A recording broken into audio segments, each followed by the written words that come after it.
KPVM reporting from the Capcom booth at the San Diego Comic-Con, San Diego, California.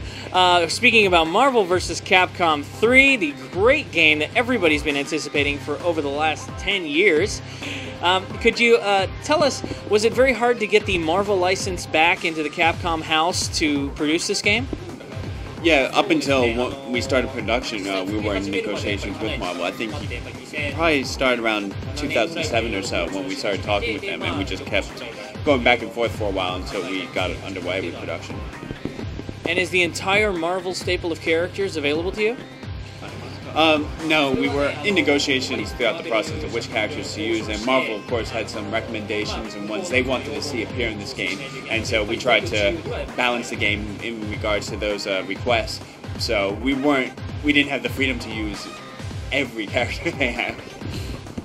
So after 10 years and such an enormous amount of fan backing with Marvel vs. Capcom 2, is there anything new we should be expecting to see in Marvel vs. Capcom 3? Well, first thing is, you want to make sure that the fans of the original series have something they recognize when they come to this new game, so it's not a completely foreign object when they start playing. But of course, because it's been 10 years and it is a new entry in the series, we want to try and change things and up the ante in a lot of regards. So for us, the challenge has been trying to find that balancing act between how much do we preserve from the old games to please the fans, and how much do we add or make up for this new game. And did you find any programming or creative difficulties moving from the 2D style of artwork into the three-dimensional artwork? Oh yeah, it was pretty hard because, 3D, well, first of all, 3D is good because you're able to show those whole over-the-top extreme moves that this series is known for. So in that regard, it's good.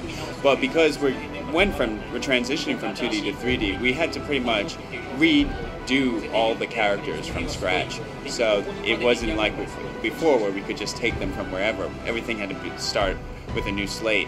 And then one of our goals for this game has always been to recreate the comic book feel and look of the characters, but put that into motion.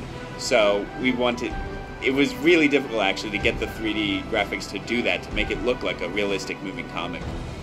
And it is a truly beautiful, absolutely gorgeous game. And has Marvel been giving a lot of input into how to perhaps capture that comic book style and feel, and sort of make it feel like a moving, living comic book? As far as the design elements go in the game, they pretty much leave it to Capcom to do what we want and make it our way. When Marvel comes in regards to the game is in terms of the way the characters move and how they look. So we're preserving what you know from the comics, and that they fall in line with the characters you know, and that they don't do anything out of place. But as far as the design and everything else, they leave that all to us. So it's all just been us designing the characters and trying to make sure we bring them to life in the proper way that we're satisfied with. Excellent. Thank you very much. Again, an absolute honor to meet you. Very much looking forward to the game. It looks fantastic. We can't wait to give it a shot. Thanks a lot for your kind words, and I'm working really hard to make sure I finish the game on time to get it in your hands. This is Rick Vale reporting for News 46.